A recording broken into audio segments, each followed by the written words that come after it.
I'm recording this direct from D810 itself, and what we have here is repeat success. We tried to hit the ball of the ballpark again with like we did with the D800 when it was first launched, and we have new innovations on this camera, like highlight weighted metering, electronic front curtain shutter. Because we have many innovations on this camera, like highlight weighted metering, electronic front curtain shutter, and our best autofocus system ever have all been packed into this camera.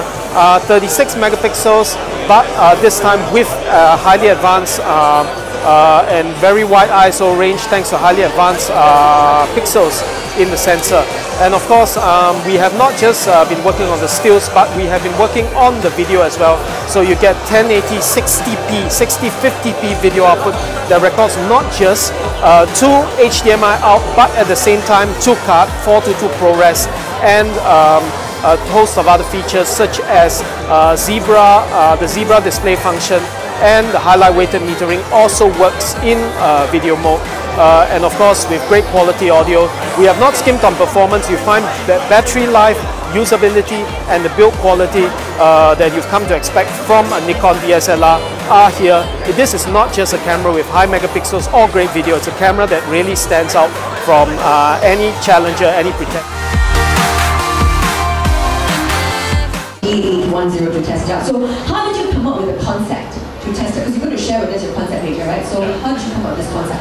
Basically, I'm a wedding photographer, but all along I've been shooting people in love, always together. So I wanted to do something apart from what I always do, which is to shoot something alone. Right. At the same time, shoot something dark and same, and also in motion, which goes with the theme of I'm moving pictures. Oh, okay. Okay. So finally, okay, walk me through this, right? Like, I know this is kind of a difficult question for me to ask. Okay. So you're taking a photo, you're looking through the viewfinder. Walk me through what are some of the things you actually look out for. I mean, the composition, lighting. What do you look for? I mean, you guys, it takes such a long time to take that shot. Like, what do you look out for? During my work time, usually I look out for Uncle Bob's or people, photo bombers, but just looking out for details, like being meticulous, look out for like the expression, look at the details, like details and textures in the background, and lighting, where light comes from, how do I manipulate the surrounding light, and things like that. Okay, so you're ready to share with us now your experience with the D810? Yeah, already. Take it away, all yours.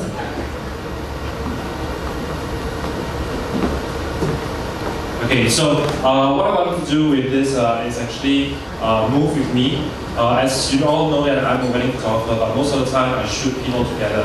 So what I want to do is actually to make a series of images to tell the story of a lonely person.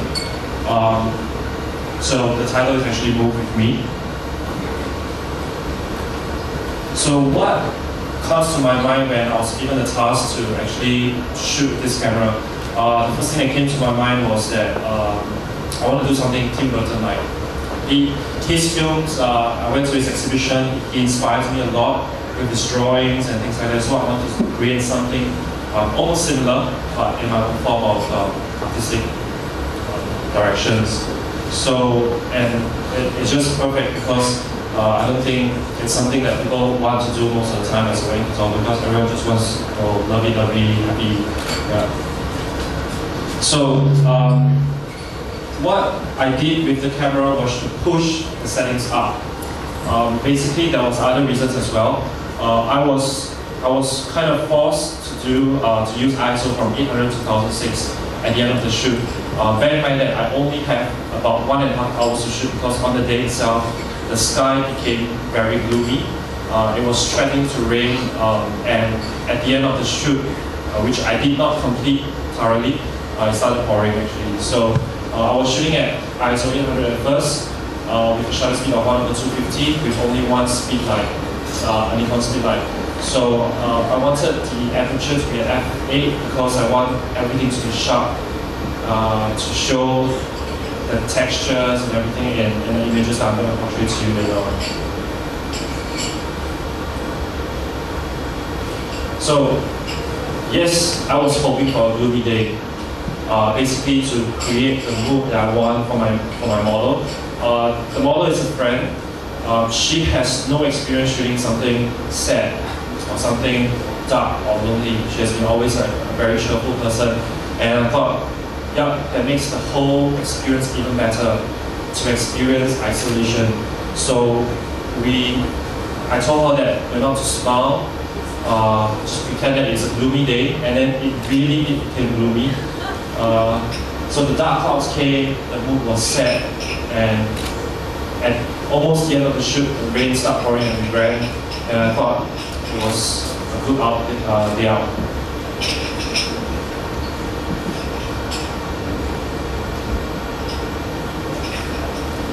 Yeah, so here are some of the behind the scenes.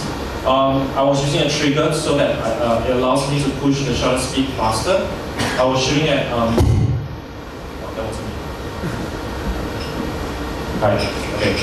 So I was shooting at shutter speed like 1/1000, just to make sure that the motion, the jumping shots were all sharp. And a good thing that the flash was able to do high scene speed for me. It allows me to control the ambient lighting as well, meaning that I wanted the flash to be only on the subject, so I zoom in at about 85mm on the flash, and to create a very dark, low-key shot out of camera. All the images that you see later on are actually created with JPEG. So it's shot with JPEG fine, large. So it retains a lot of information because at the time I think the RAW wasn't ready, and then and I couldn't wait any longer. So I had no choice but to shoot in JPEG.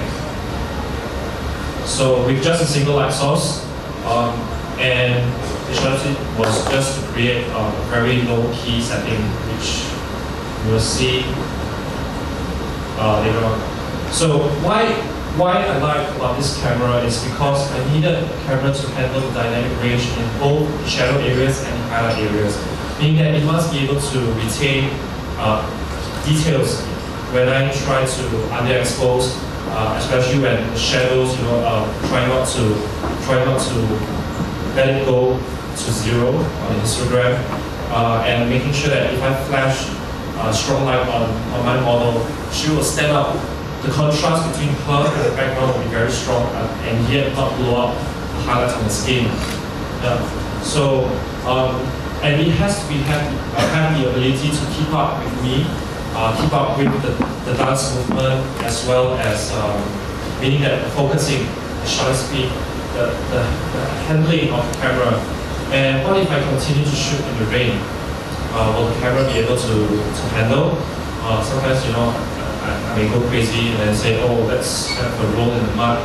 Sometimes when I'm shooting my wedding couples, I put them out in the rain. I just came back from Maldives. It was a thunderstorm came in. I was still shooting in the rain just so that I get very dramatic clouds. So this is what I do to push the boundaries, and I believe that the camera was able to give me that with the weather scene as well. So I created a simple photo story with a few images to portray what I want to do. At the same time, to look at the details in the highlight areas and the shadow areas, it's simply very remarkable for what I feel. So it starts from the awakening.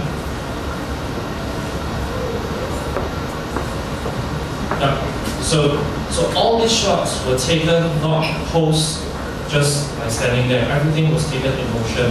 So I had to count 1, 2, 3, she gets into motion and then drops, because she explained to me that a ballerina has to have on firm ground, flat surface. From where she was standing, it was very uneven, very uncomfortable. So we actually spent about 1.5 hours just to take 8 to 10 pictures.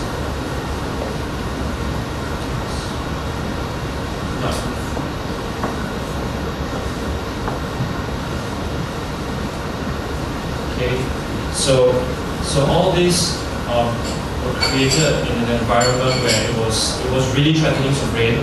I had to tell her that you have to hold the post, and she just couldn't hold it there for me because the ground was uneven.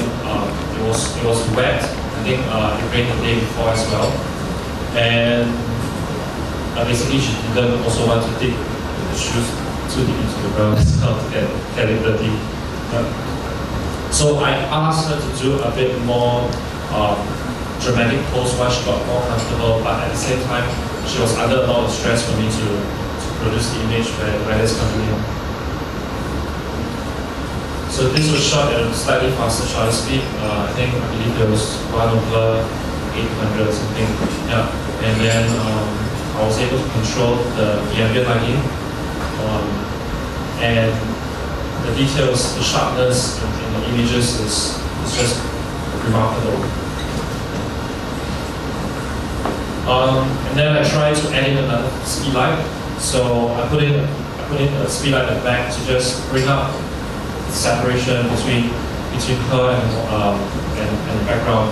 And I just feel that the way the light appears on the camera and how everything falls into place, the control in the tones and everything is just very easy. It took me 2 tries just to get everything done for this shot.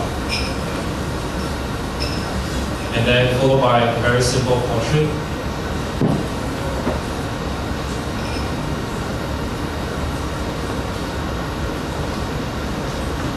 Yeah.